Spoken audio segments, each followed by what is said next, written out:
चलिए हम देखते हैं जियोग्राफी के एनसीईआरटी क्लास 7 के 6 चैप्टर है। चैप्टर के नाम है प्राकृतिक वनस्पति एवं वन्य जीवन के बारे में देखेंगे। सलीमा अपने कहानी से स्टार्ट होता है। सलीमा अपने ग्रीष्म शिविर से बहुत उत्साहित थी और उसने सहपाठियों के साथ वह हिमालय प्रदेश में मनाली देखने गई थी। उसे सब स्मरण था कि बस जैसे जैसे चढ़ाई पर जा रही थी तो वह स्थलाकृति एवं प्राकृतिक वनस्पति के बदलते रूपों को देखकर कितनी हैरान हो रही थी। और उसके गिरिपाद में स्थित साल एवं सागवान के घने वन धीरे धीरे अदृश्य हो गए और पर्वत की ढलानों पर पतली नुकीले पत्तियां तथा शंक्वाकार भी तान लंबे वृक्ष देखने लगे। और उसे पता चला कि वे शंकुधारी वृक्ष थे और लंबे वृक्षों पर खिले लाल लाल फूलों पर उसका ध्यान गया। वे थे रोडोडेंड्रॉन के फूल थे। और मनाली से आगे रोहतांग दर्रे के रास्ते में उसने देखा कि भूमि छोटी छोटी घास एवं कुछ स्थानों पर बर्फ से ढकी थी। सलीमा के अवलोकन में हम अनुमान लगा सकते हैं कि स्थल की ऊंचाई एवं वनस्पति की विशेषताएं एक दूसरे से संबंधित है और ऊंचाई में परिवर्तन के साथ जलवायु में परिवर्तन होता है तथा इसके कारण प्राकृतिक वनस्पति में भी बदलाव आता है। और वनस्पति की वृद्धि तापमान एवं नमी पर निर्भर करती है और इसके अलावा यह ढाल एवं मिट्टी की परत की मोटाई जैसे कारकों पर भी निर्भर करती है। इन घटकों में अंतर के कारण किसी स्थान की प्राकृतिक वनस्पति की सघनता एवं प्रकार में भी परिवर्तन होता है। आमतौर पर प्राकृतिक वनस्पतियों के निम्न 3 प्रमुख श्रेणियों में वर्गीकृत किया जा सकता है। जैसे पहला है वन, जो वृक्षों के लिए उपयुक्त तापमान एवं परिपूर्ण वर्षा वाले क्षेत्र में उगते हैं और इन कारकों के आधार पर सघन एवं खुले वन विकसित होते हैं। उसके बाद घास स्थल है, तो वो घास स्थलों से जो मध्य वर्षा वाले क्षेत्र में विकसित होते हैं। उसके बाद कांटेदार झाड़ियाँ हैं, तो कांटेदार झाड़ी एवं झाड़ियाँ केवल शुष्क क्षेत्रों में ही पैदा होती हैं। सलीमा हिमालय की यात्रा का अपना यह अनुभव अपने पिता को बता रही थी और उसी के पिता विश्व के विभिन्न स्थानों पर जा चुके थे।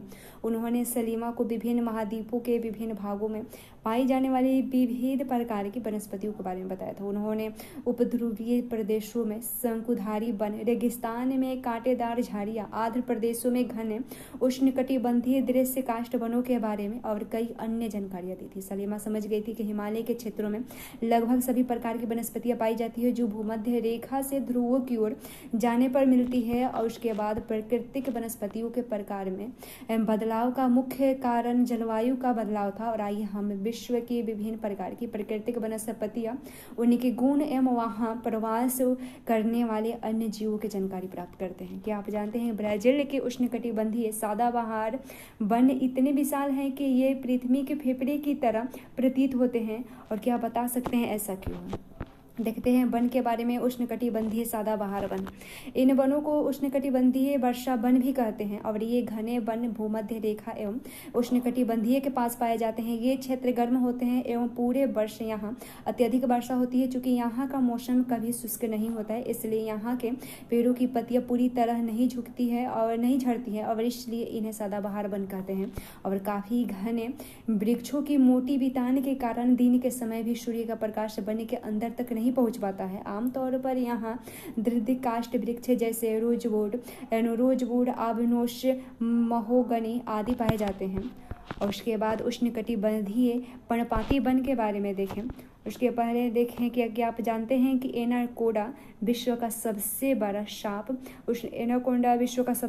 सांप उष्णकटिबंधीय वर्षा वन में ही पाया जाता है। यह मगर जैसे बड़े जानवरों को मारकर खा भी सकता है। उसके बाद देखो उष्णकटिबंधीय परिपाती वन के बारे में देखो। उष्णकटिबंधीय परिपाती वन मानसूनी वन होते हैं जो भारत, उत्तरी ऑस्ट्रेलिया एवं मध्य अमेरिका के बड़े हिस्से में पाए जाते हैं। इन क्षेत्रों में मौसमी परिवर्तन होते हैं। और उसके बाद जल संरक्षित रखने के लिए शुष्क के मौसम में यहाँ के वृक्ष पत्तियाँ झाड़ देते हैं। और इन वनों में पाए जाने वाले दृढ़ काष्ठ वृक्षों में साल, सागवान, नीम तथा शीशम है। दृढ़ काष्ठ वृक्ष फर्नीचर, यातायात एवं निर्माण सामग्री बनाने के लिए बहुत उपयोगी होते हैं। इन प्रदेशों में आमतौर पाए जाने वाले जानवर है बाघ, शेर, हाथी, गोल्डन लंगूर एवं बांदर आदि भी पाए जाते हैं।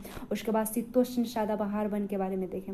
शीतोष्ण सदाबहार वन मध्य अक्षांशीय के तटीय प्रदेशों में स्थित है। ये सामान्यतः महाद्वीपों के पूर्वी किनारे पर पाए जाते हैं, जैसे दक्षिण पूर्व अमेरिका, और उसके बाद दक्षिण चीन एवं दक्षिण पूर्वी ब्राजील। और यहाँ बांज, चींग एवं यूकेलिप्टस जैसे दृढ़ एवं मुलायम दोनों प्रकार के पेड़ पाए जाते हैं। उसके बाद शीतोष्ण पर्णपाती वन के बारे में देखें। उच्च अक्षांश की ओर बढ़ने पर अधिक शीतोष्ण पर्णपाती वन मिलते हैं और ये उत्तर पूर्वी अमेरिका, चीन, न्यूजीलैंड, चिली एवं पश्चिमी यूरोप के तटीय प्रदेश में पाए जाते हैं। ये अपनी पत्तियां शुष्क मौसम में झाड़ देते हैं और यहाँ पर पाए जाने वाले पेड़ बाज, एश, बीज आदि है।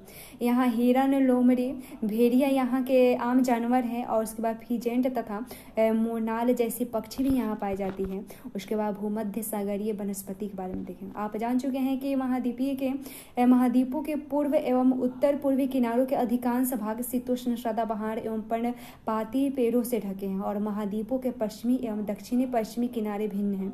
यहाँ भूमध्य सागरीय वनस्पतियाँ पाई जाती हैं और यहाँ अधिक यूरोपीय, अफ्रीका एवं एशिया के भूमध्य सागर के समीप वाले प्रदेशों में पाई जाती हैं और इसलिए इसका यह नाम पड़ा। और ये वनस्पतियां भूमध्य सागर के बाहरी प्रदेशों जैसे संयुक्त राज्य अमेरिका के कैलिफोर्निया, दक्षिण पश्चिमी अफ्रीका, दक्षिण पश्चिमी दक्षिण अमेरिका एवं दक्षिण पश्चिमी ऑस्ट्रेलिया भी पाई जाती है। और इन प्रदेशों में गर्म, शुष्क एवं ग्रीष्म एवं वर्षा वाली मृदु शीत ऋतु होती है। और इन क्षेत्रों में आमतौर पर संतरा, अंजीर, जैतून एवं अंगूर जैसे नींबू वंश यानी सिट्रस के फल पैदा किए जाते हैं। और क्योंकि लोगों के अपनी इच्छा अनुसार कृषि के लिए यहाँ की प्राकृतिक वनस्पतियों को हटा दिया है और यहाँ वन्य जीवन कम है। उसके बाद क्या आप जानते हैं कि भूमध्य सागरीय वृक्ष शुष्क ग्रीष्म ऋतु के स्वयं को ढाल देते हैं और उनकी मोटी छाल एवं पत्तियां वाष्पोत्सर्जन को रोकती हैं। उसके बाद भूमध्य सागरीय प्रदेश को फलों की कृषि के कारण विश्व का फलों का दान भी कहा जाता है। उसके बाद शंकुधारी वन के बारे में देखें। उत्तरी गोलार्ध के उच्च अक्षांशों यानी 50 डिग्री से 70 डिग्री के भव्य शंकुधारी वन पाए जाते हैं इसमें और उन्हें टेंगा भी कहा जाता है। और ये वन अधिक ऊंचाइयों पर भी पाए जाते हैं और उन्हीं वृक्षों को शलीमा ने हिमालय में प्रचुर मात्रा में देखा था। और ये लंबे नरम काष्ठ वाले सदाबहार वृक्ष होते हैं और इन वृक्षों के काष्ठ का उपयोग लुगदी बनाने के लिए किया जाता है, जो सामान्य तथा अखबारी कागज बनाने के लिए काम आती है। और नरम काष्ठ का उपयोग माचिस एवं पैकिंग के लिए, बक्से बनाने के लिए भी उपयोग किए जाते हैं। चीर, देवदार आदि इन वनों के मुख्य पेड़ हैं। और यहाँ सामान्यतः रजत, लोमड़ी, मिंक और ध्रुवीय भालू जैसे जानवर भी पाए जाते हैं। क्या आप जानते हैं कि रूसी भाषा में टेंगा का अर्थ होता है शुद्ध या अनछुआ।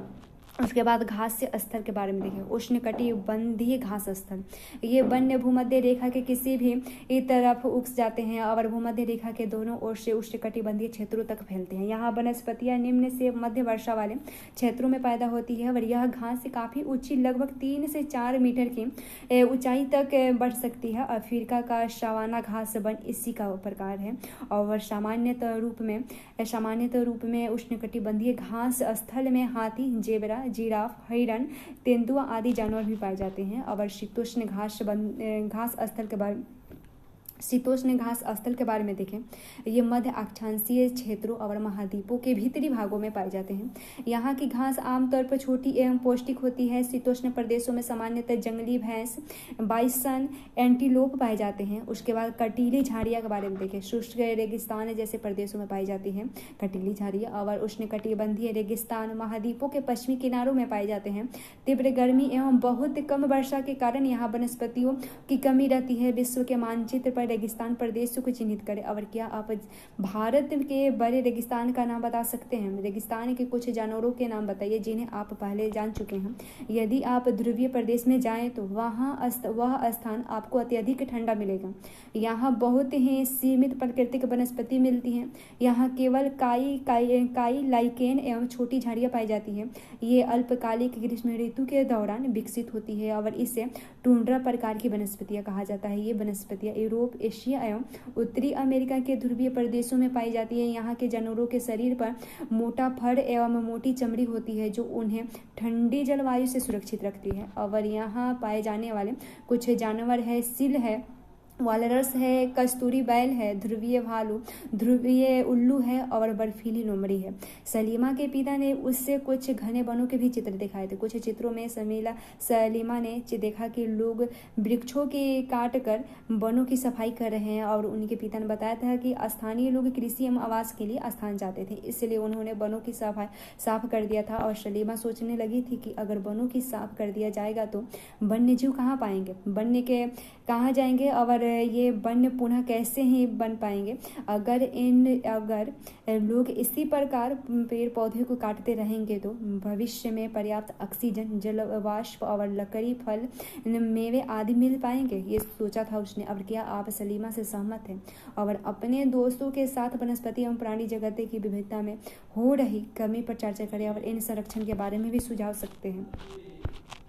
क्या आप जानते हैं कि विभिन्न प्रदेशों में घास स्थल विभिन्न नामों से जाने जाते हैं? जैसे उष्णकटिबंधीय घास स्थल में पूर्वी अफ्रीका में सवाना है, ब्राजील में कंपोश है, उसके बाद वेनेजुएला में लानोस है, उसके बाद शीतोष्ण कटिबंधीय घास स्थल में है, अर्जेंटीना में पेम्पास है, उसके उत्तरी अमेरिका में प्रेयरी है, दक्षिणी अफ्रीका में बेल्ट और मध्य एशिया में स्टेपी और उसके बाद ऑस्ट्रेलिया में डॉन है।